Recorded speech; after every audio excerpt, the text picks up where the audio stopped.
Good Monday morning. We're in our third week of Advent, and this is the week that we shift from talking about the coming of the Lord to Jesus being born, the return of the Lord, to the initial birth of the Lord. And it's fitting because we're 2 weeks here from Christmas, when we will celebrate that arrival of when a king came to earth for us. Wow. When I really sit and ponder that truth, it is an overwhelming thing to consider. But one of my favorite passages of prophetic scripture in the Old Testament is Isaiah 61, because it is telling what this Messiah is going to be like and what he's going to do. And it describes it this way, meaning the Spirit of God is upon me. This is as if it's Jesus talking, because the Lord has anointed me to bring good news to the poor. He sent me to bind up the brokenhearted, to proclaim liberty to the captives, and the opening of the prison to those who are bound, to proclaim the year of the Lord's favor and the day of vengeance of our God, to comfort all who mourn, to grant those who mourn in Zion, to give them a beautiful headdress instead of ashes, the oil of gladness instead of mourning, the garment of praise instead of a faint spirit, that they may be called oaks of righteousness, the planting of the Lord, that he may be glorified. This is a prophetic passage of what Jesus is coming to do. And then there's this powerful moment in Matthew 11, verse 5.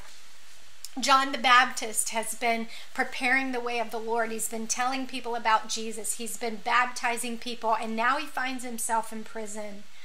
And it says, now when John heard in prison about the deeds of Christ, he sent words by his disciples and said to him, are you the one who is to come, or shall we look for another? Is it really you? Are you really the Messiah, or should I be looking somewhere else? And Jesus answered them, you go and tell John what you hear, and you tell him what you see. The blind receive their sight, and the lame walk. Lepers are cleansed, and the deaf hear. And the dead are raised up, and the poor have good news preached to them. He was saying exactly like Isaiah told you I would be. It is I am. I am this God that was prophesied. I am the Jesus that is to come.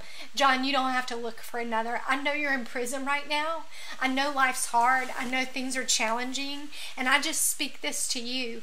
God knows the prison you may be in. He knows the hard season you may be facing. And there may be moments in our story when we want to say, Jesus, is it really you?